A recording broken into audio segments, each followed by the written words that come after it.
Hello and welcome to our third music session on NCEA Level 1. Let's talk about chords. So, if I write out the C major scale, we are then able to create our chords.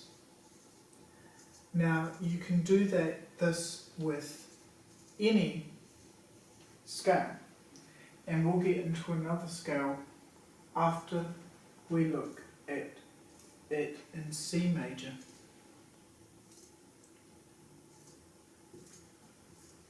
So here we have the C major scale. So then we can go a third above all of these notes to create our thirds. So here we have E, F, and so on.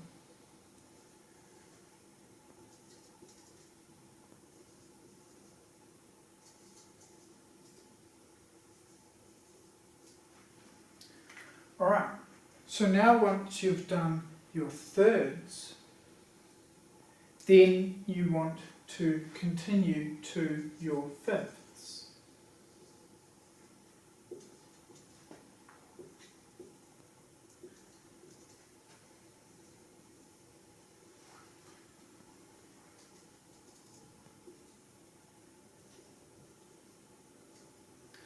So now we're only going to look at a few of these chords.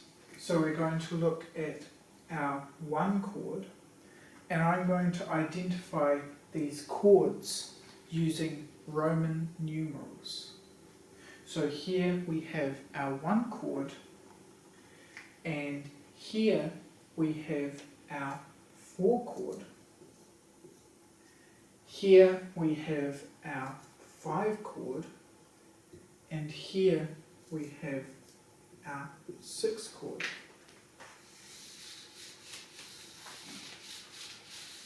So here we're in the key of C, and here we have our C major triad. Triad meaning our three-part chord.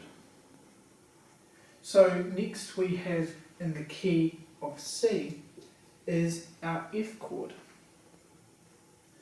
Next we have our G chord, and what we're going to do with our G chord, as it's our 5 chord, we're going to put a 7 beside our Roman numeral, and we're going to add our 7th degree,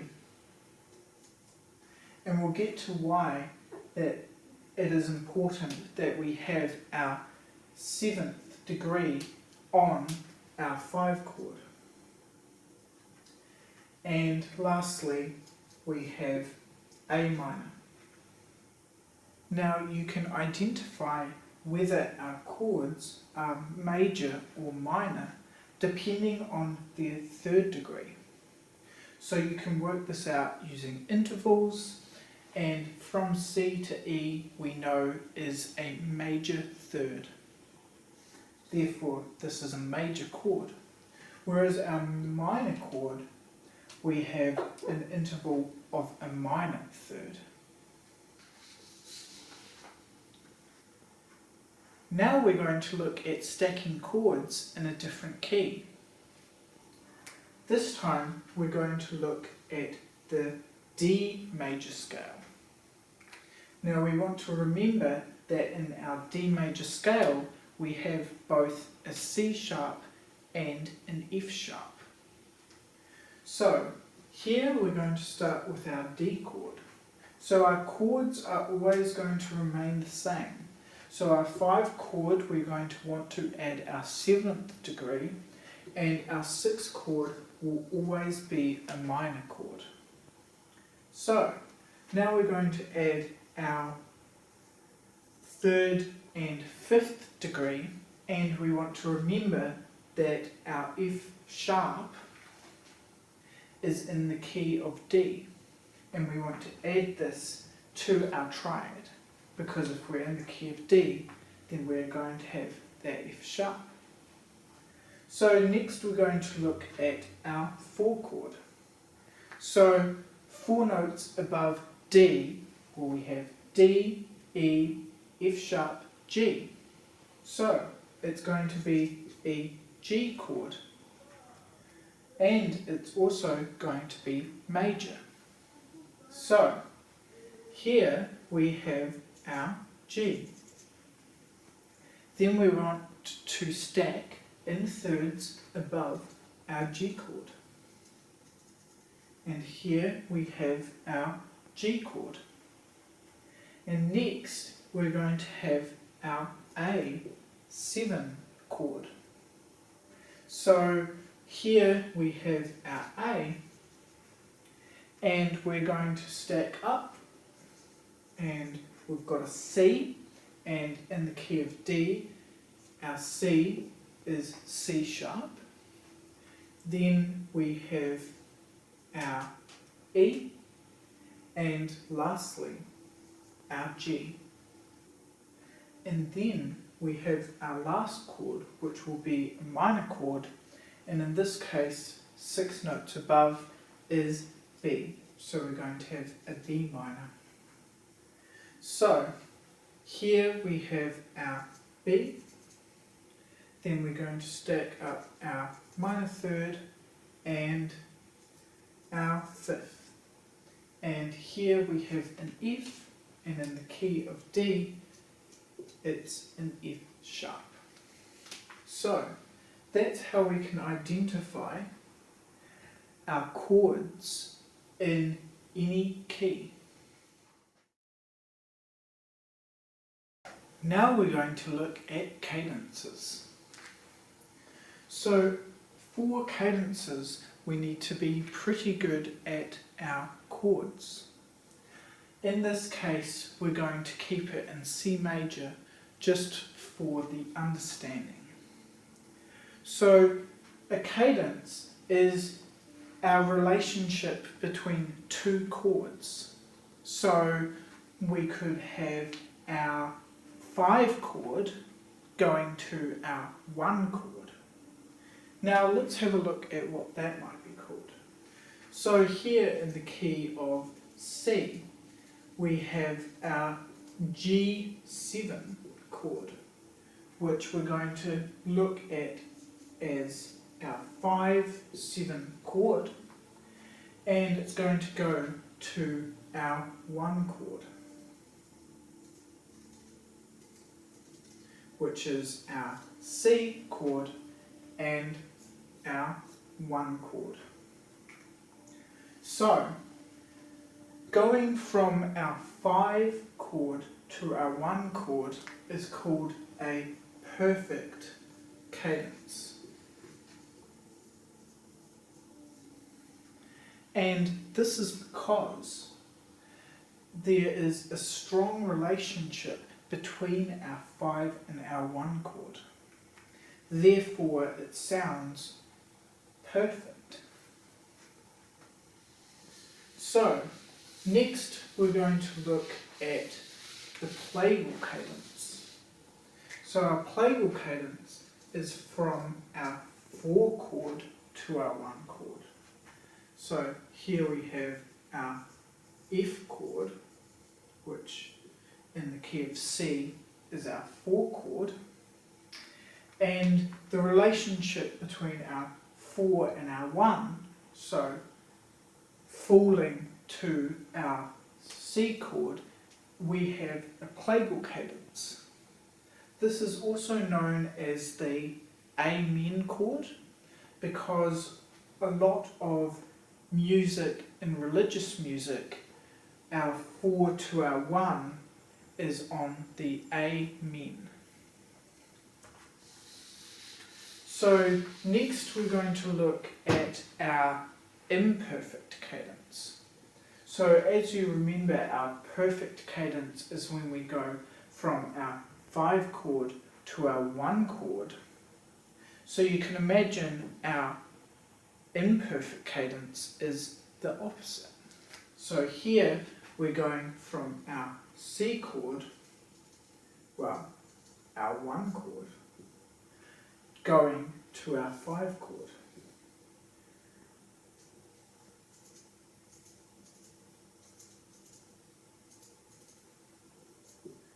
So we're going from C to G7. The thing with our imperfect cadence is this first chord can be any chord of your liking.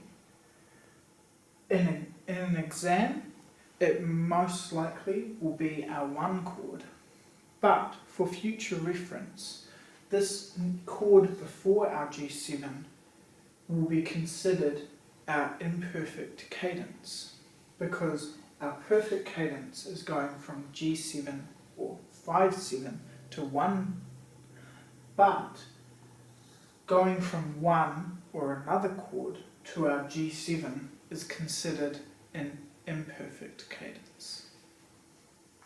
Now we're going to look at the interrupted cadence.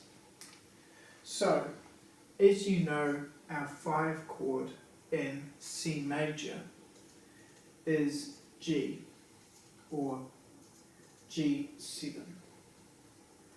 So our G7 going to our A minor, which is our 6th chord, is considered an interrupted cadence. This is because we're usually expecting, when we're on our 5/7 chord, that it will perfectly resolve to our 1 chord. But in this case, we're interrupted because instead we go to our relative minor to C major. So instead of our perfect resolution, we're now going to another chord. In this case, it's our 6th minor. So if we're going from G7 to our 6th minor chord, that is considered an interrupted cadence. And that's everything you need to know about cadences. Now we're going to look at form. Form is effectively the sections that we have within our piece. So here we have our verse and our chorus.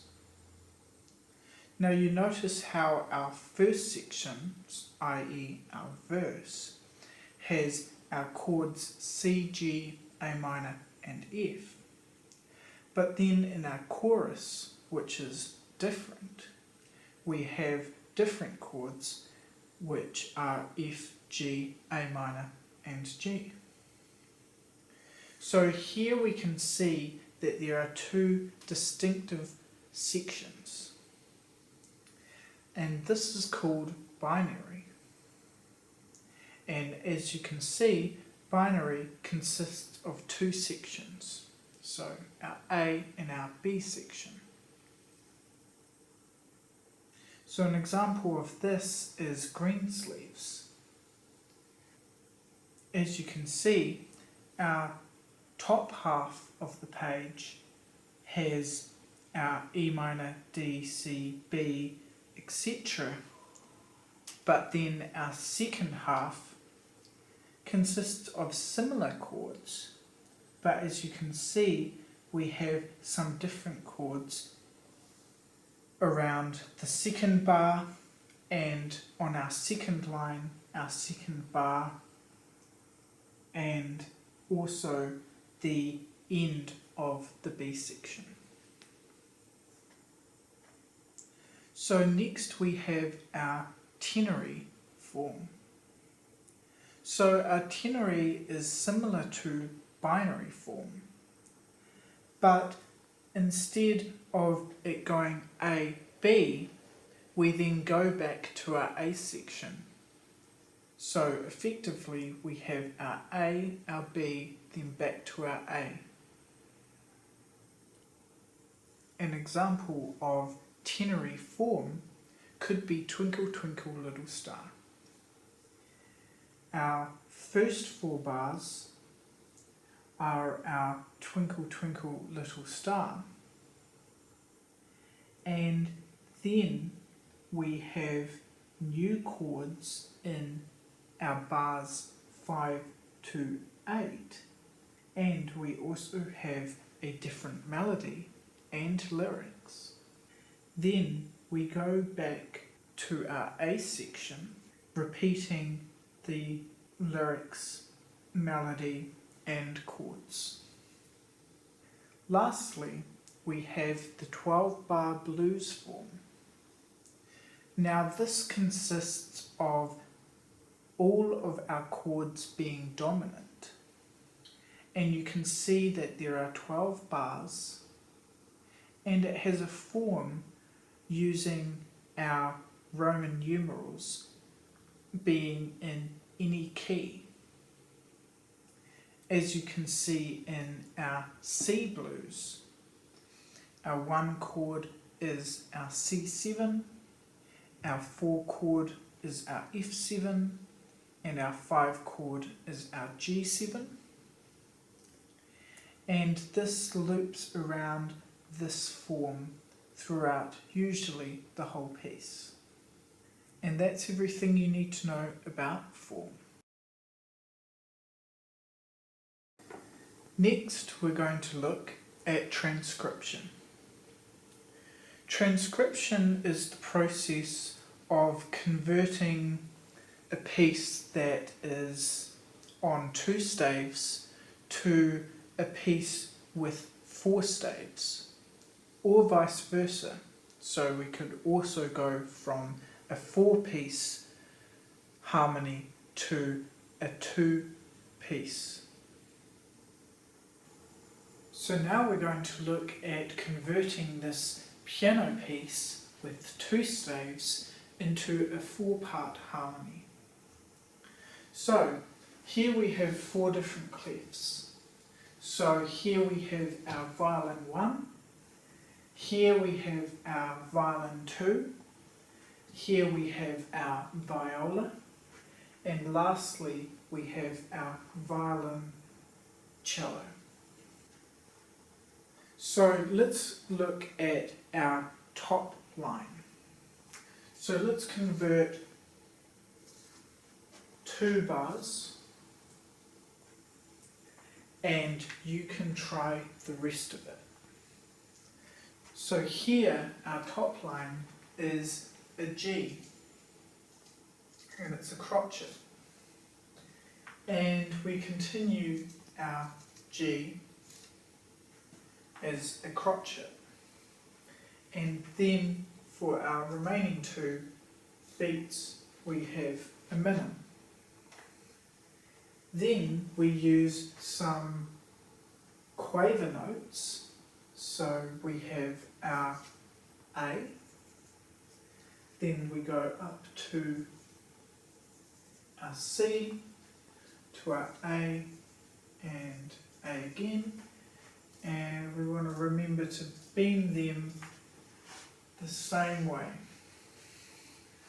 So then we have our G and our F. And that's all done for our top line. So next we have our violin 2.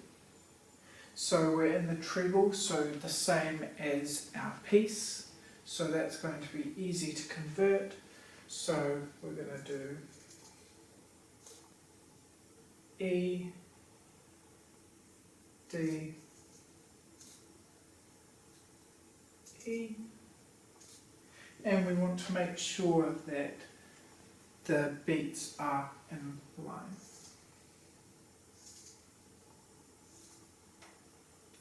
So then we have our quavers, so we have our F, F, F, F, F, and our G.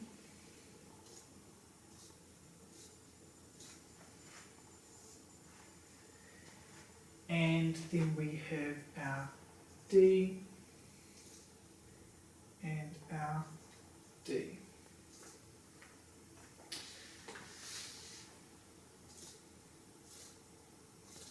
So this next piece is going to be difficult because we want to remember that this is middle C, since we're using our alto clef.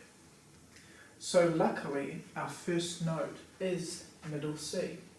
So here we can just introduce that note there. Then we go down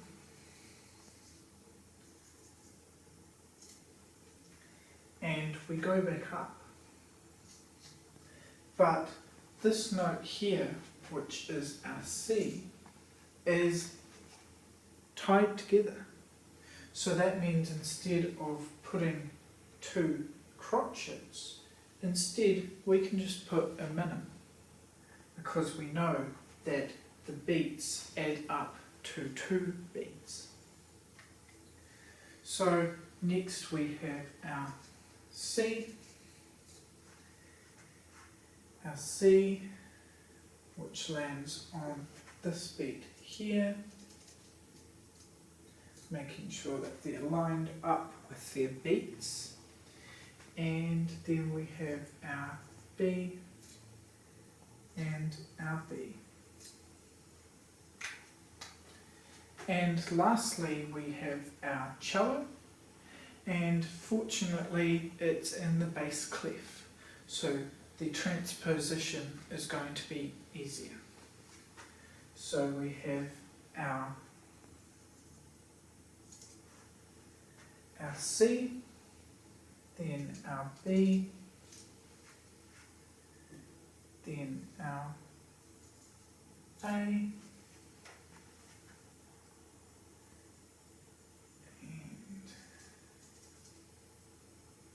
our E, and then we have